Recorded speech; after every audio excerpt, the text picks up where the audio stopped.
Bismillahirrahmanirrahim. Ini saya akan membahas soal biologi.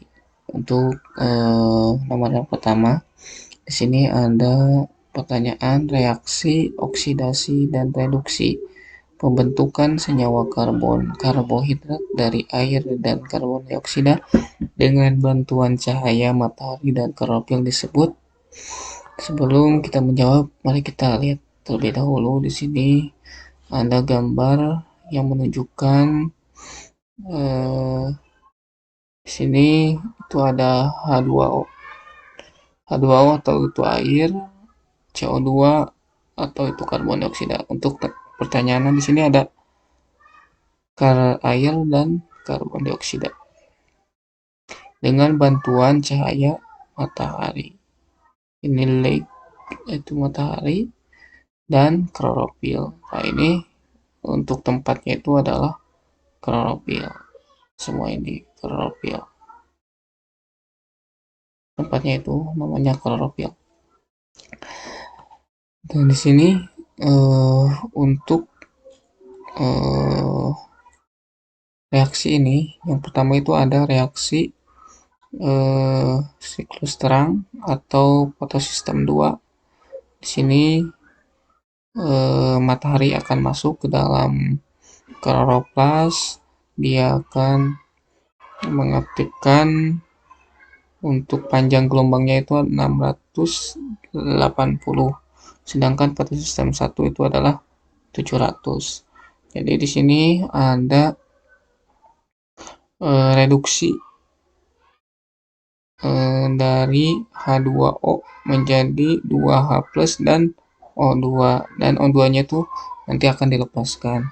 Ini terjadinya di daun, terdapat di daun dan kloroplas. Mungkin kalian juga pasti tahu ini reaksi apa.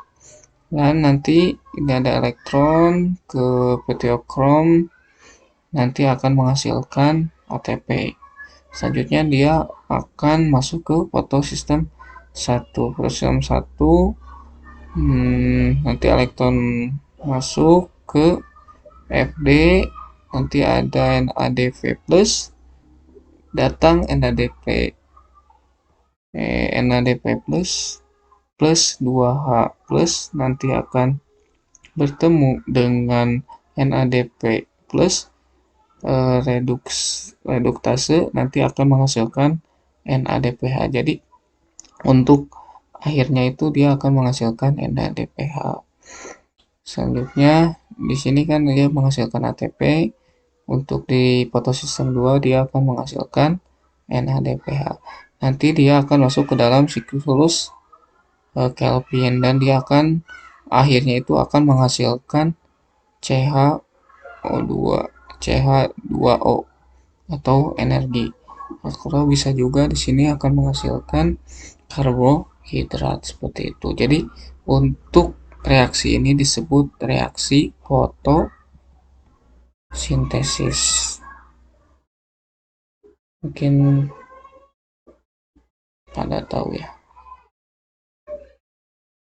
Fotosintesis ya.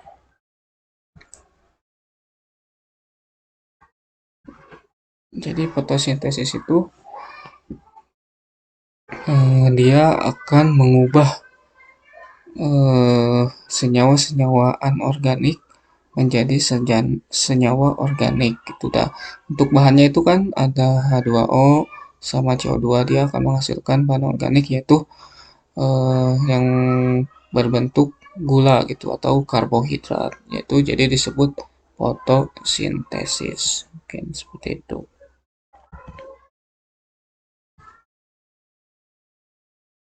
Selanjutnya kita masuk ke nomor 2. Hormon yang berfungsi mengatur pembelahan sel, memicu pemanjangan sel, daerah belakang meristem ujung, mempercepat pertumbuhan akar dan batang, dan mempercepat perkecambahan adalah hormon Kita akan lihat dulu yang pertama itu ada hormon auksin. Auksin itu akan mendorong pemanjangan batang, pertumbuhan akar dan buah, diferensiasi sel, dan percabangan fototropisme. Tepatnya itu ada embrio biji, meristem, batang, dan daun-daun. Jadi bisa jadi ini untuk jawabannya. Hormon yang berfungsi mengatur pembesaran sel, pemicu pemanjangan sel, dan daerah belakang meristem ujung, percepat pertumbuhan akar dan batang. Nah, di sini ada pemanjangan pertumbuhan atau pemanjangan batang, pertumbuhan akar, mempercepat pertumbuhan akar, pertumbuhan buah, itu adanya di meristem, adanya di batang. Ini bisa jadi untuk jawabannya itu adalah auksin. Jadi auksin itu fungsinya itu untuk untuk mempercepat pertumbuhan akar batang gitu. Sedangkan sitokinin misalnya Zeatin itu mempengaruhi pertumbuhan akar dan diferensiasi akar, mendorong pembelahan dan pembentukan sel dan perkecambahan. Untuk tempat reduksinya itu disintesis pada akar, diangkut ke organ lain. Jadi untuk sitokinin ini ketika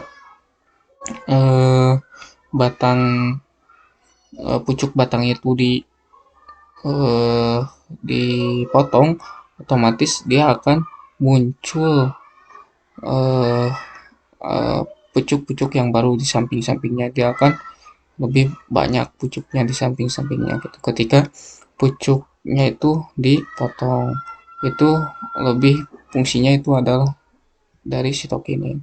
Untuk giberelin misalnya GA3 itu mendorong perkembangan biji dan tunas, perpanjangan batang, pertumbuhan daun, pembungaan, dan perkembangan buah. Diproduksinya itu di dalam meristem batang, meristem akar, dan daun. Sekarang itu ada asam asetat. Itu akan menghambat pertumbuhan, menutup stomata selama kekurangan air, dan menunda pertumbuhan. Jadi dormansi ketika kondisi yang tidak menguntungkan ketika ada musim kemarau, maka dia akan menutup stomatanya agar dia tidak kekurangan air untuk disintesis pada daun, batang, buah, dan biji. Tugas etilen itu mendorong pemasakan buah, menyebabkan batang tumbuh menjadi tebal, diproduksi pada jaringan buah masak di ruas batang dan daun. Untuk pertanyaan yang ketiga ini, semua jenis auksin memicu berbagai jenis sel tumbuhan untuk menghasilkan. Di sini semua jenis auksin di sini memicu berbagai jenis sel tumbuhan untuk menghasilkan, yaitu untuk menghasilkan gas etilen. Seperti itu.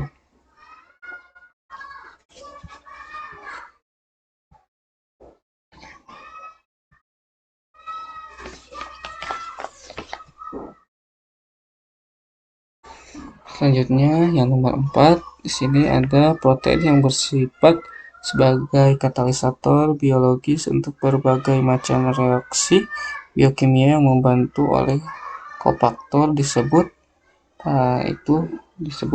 enzim. Mengapa demikian? Karena enzim adalah makromolekul yang bekerja sebagai katalis.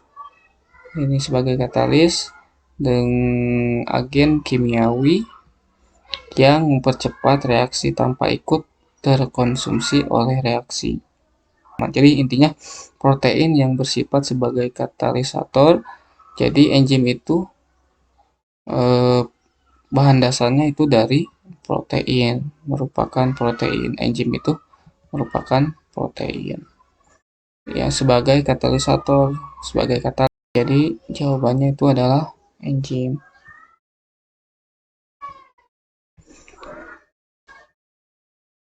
Selanjutnya nomor 5, enzim yang bekerja menghidrolisis ikatan peptida pada protein dinamakan dengan enzim.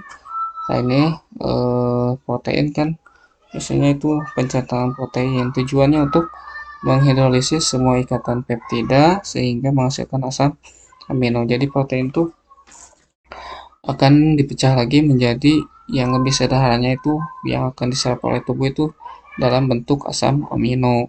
Jadi ketika ikatannya peptida, maka dia tidak akan langsung diserap oleh tubuh. Jadi harus dihidrolisis dulu atau dipecah dulu. Di sini untuk reaksinya di sini adalah yang ini